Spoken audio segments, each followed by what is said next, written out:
Good afternoon, guys. This is your Sir DRV again, and welcome back to my Mythic Heroes channel. And this time, we will now be reviewing another hero. On our guild, we call this hero the God of Physical Damage. So you might be thinking, is this Susanoo? No, there's actually another hero that surpasses Susanoo in terms of physical damage. So, who's that hero? Well, without further ado, let me introduce you Artemis. So, Artemis is pretty insane when it comes to physical damage.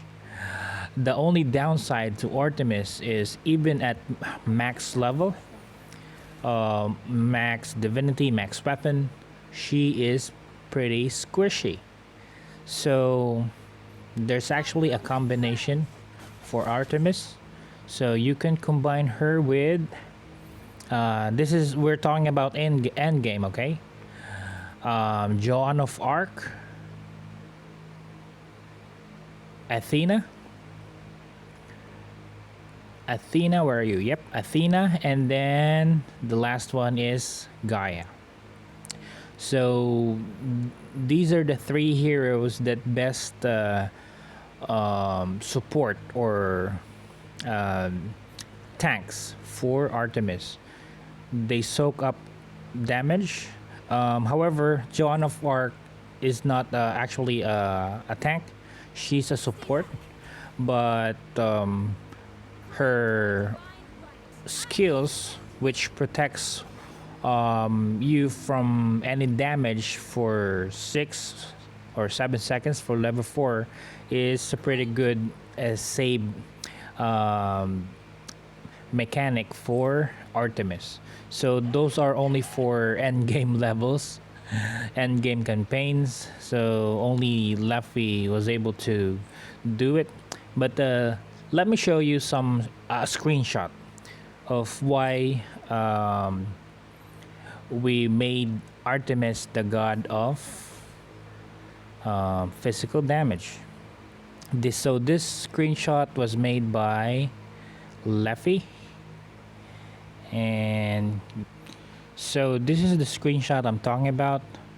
This was made battling Kronos on Pantheon, and as you can see, Leffy's hero is actually Nua, Genesis, Nagakaina, Artemis, and Persephone.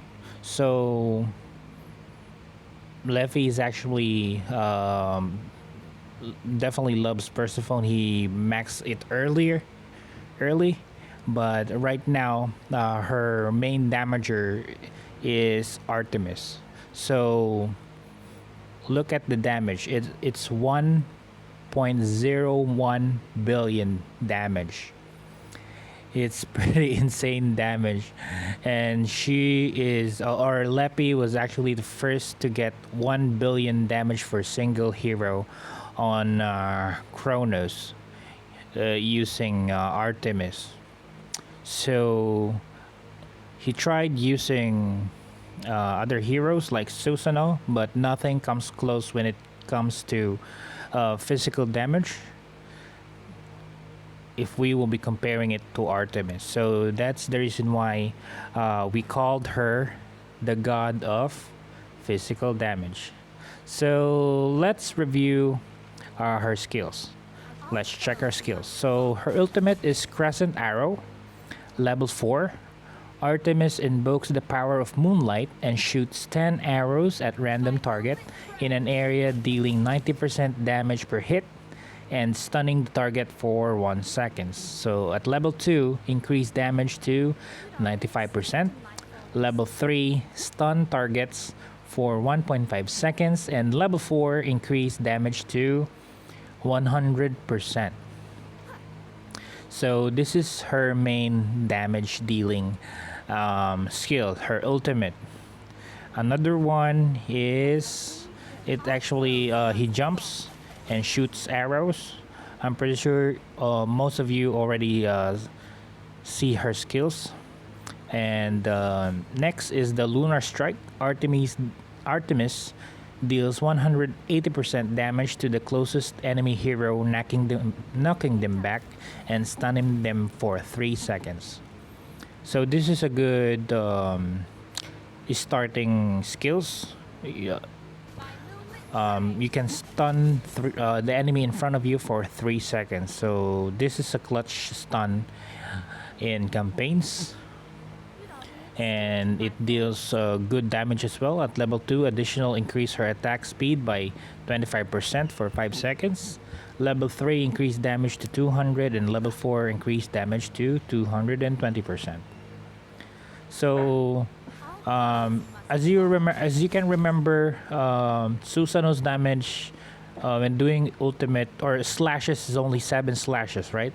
So Artemis is doing 10 arrows. So that's the reason why Artemis is doing more damage than Susanoo. So Full Moon. For every 500 units of distance between Artemis and her target, increase the damage dealt by 2%. So all you need to do when you're battling bosses, put her at the farthest area, and she will deal more damage. The last one is the Moonlit Arrow. Artemis fires a volley of arrows at her target and nearby enemies, dealing 9 times 36% the damage. So Moonlight Arrow, that's one. It's like a ultimate, but he's just standing. All right. So at level 3 or at level 2, after enemy is hit, they gain a weak point, increasing their vulnerability to crit by 10%. So it's like giving more crit chances, not only to you, giving also crit chances to all of your team, because it says here vulnerability to a crit by 10%. So it doesn't say you're only gaining disadvantage. So definitely all of your teammates will also gain the crit chance advantage. So at level 3, increase damage to 40%, and level 4, increase damage to 44%. So this is a good team buff. So all in all, her skills are pretty insane for bosses. Not only for boss, for campaign if you have good tanks in front of her. And let's go to the weapon. So what are her weapon skills? So at 100, when Artemis stuns a target, increase her attack speed by 25% for 3 seconds. At 200, if there are no enemies close to Artemis, increase her crit chance by 5%. If there are no enemies close to Artemis at 300, increase her crit damage by 15%. And at 400, if Artemis deals crit damage with her auto attack, deal an extra 4% of target's max health as damage. So this is the reason why he's doing so much damage to the boss. It's like Zeus' 4th skill. The passive of Zeus. So if you combine Artemis and Zeus in boss fights, then you will do insane damage. So both of them are doing percentage of damage to the total health. This is the reason why Artemis is really very good at Chronos, especially at Chronos, because Chronos have so much health. Alright, so now you know why Artemis is the god of physical damage in terms of campaigns and bosses. And let's go to her equipment. So usually you can use the fire fire rune because for campaigns. But if you're doing boss fights, it's much better to switch this to either dark rune or the lightning rune. Okay, so the lightning rune will give you minus defense, and the dark rune will increase your damage, or you can gain energy much faster and increase your damage that can stack up to 3 times. So Artemis is pretty good. You don't need to focus on one runes. You can switch it by using the dark and the lightning rune. As for the weapon, if you're planning her to be a glass cannon, then you can just use the chakra for extra 35% ultimate damage. But if you're planning her to do more physical damage by normal attacks, then use the Axe of Pangu. So that's it. Axe of Pangu and chakra. Alright, so that's her artifact, runes, possible runes equipment. So you can interchange those runes that I mentioned earlier. Alright, so let's go to her divinity.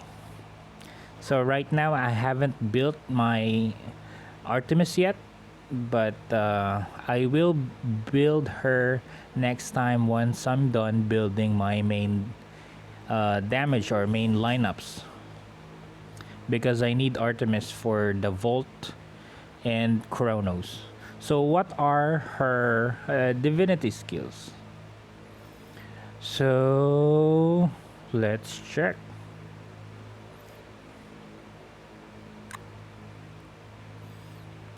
Okay, this one for boss fights and additional damage to campaigns. Increase damage dealt from active skills by 25%. And this one, Spotlight, hero's attack cannot be dodged. Additionally, every 1% of hero accuracy is converted into 2% of crit damage for the battle. So yeah, this is pretty insane. So if you have a lot of accuracy, then it will be converted to crit damage. So another damage boost. Alright, so if you're just starting, I suggest you just use this one, and then this one, and then this one. These 3 is already pretty good, because this one, it's not really that good. You can only use this if you have an enemy, let's say those enemy that have minions, Anubis. Yep, if you're on the early Anubis boss, then you can try to you can use this. And let's say you can also use this if you're fighting the current event boss, Hades, because he's using shield, so you can gain 100% shield. Or if you're at campaign and there's Athena, then you can use this Sunder. Alright, but if you're dealing with the boss, then definitely you need to use Savvy and Spotlight. Alright, so that's it for her divinity. And hope you guys learned something about Artemis. And if you got her early, I think on the summoner, yeah, she's here. So those new players will definitely get 3 Artemis copies, and you can get anything from here on the right. So if you got 3 Artemis, build her. It's definitely worth it for early bosses, early Pantheon boss. You will definitely benefit as long as you have good tank, like let's say Athena. You can also get her early, so build Artemis and Athena and you're good to go.